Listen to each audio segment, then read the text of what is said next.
Hi mga Inday, good afternoon. Welcome to my vlog. For today's video, magluluto lang po ako ng kinamatisang manok.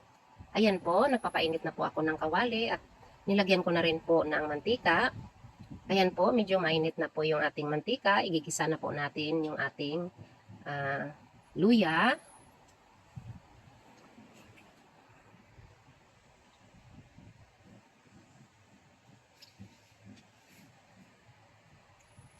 Isusunod ko naman po pag-isa itong ating garlic.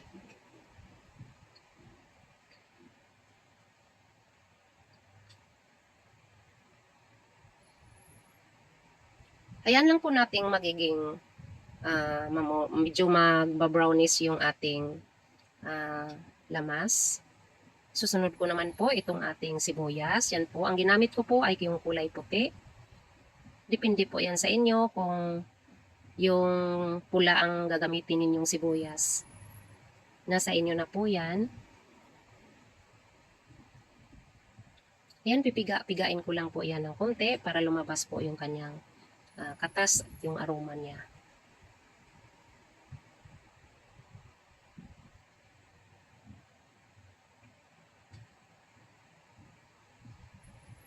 Isusunod ko naman po itong ating kamatis.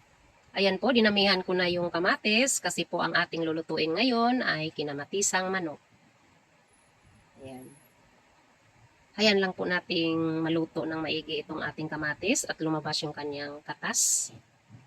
Palalambutin lang po natin yan at piga-pigain lang natin.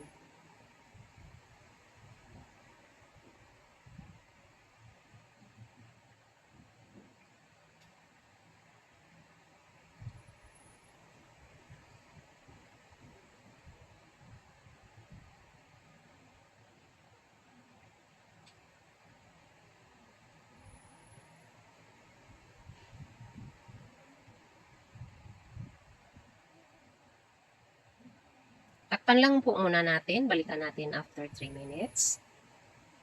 After 3 minutes, ayan po, medyo lumamalambot na po yung ating kamatis. Ayan, malambot na po yan. Piga-pigain lang po natin ng konti para lumabas po yung kanyang katas.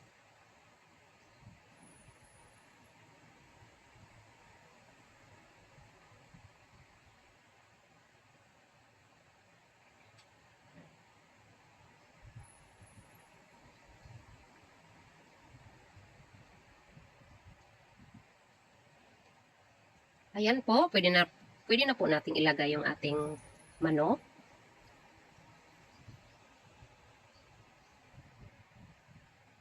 Haluin lang po natin.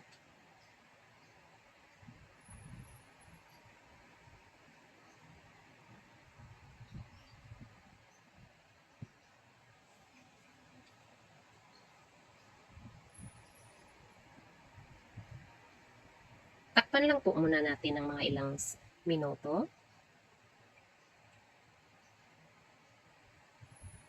Ayan po.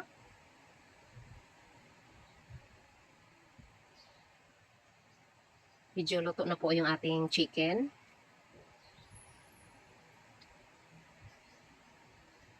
Maglalagay lang po tayo ng salt.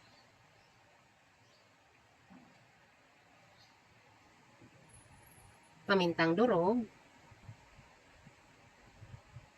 Siling haba.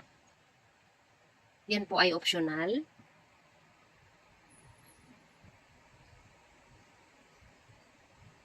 Maglalagay din po ako ng chicken cubes.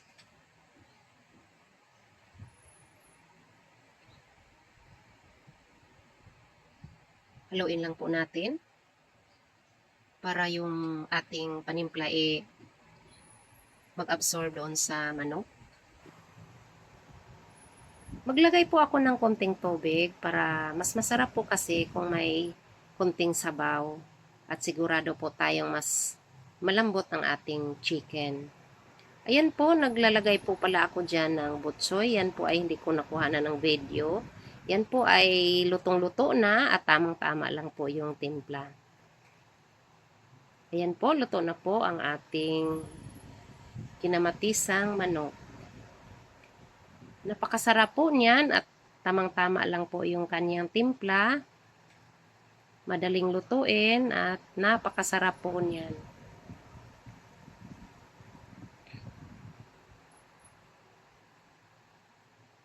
Kung nagustuhan ninyo ang aking video, paki-subscribe lamang po, like and share at pakipindot na rin po ang notification bell para ma-notify po kayo kapag may bago akong upload na video.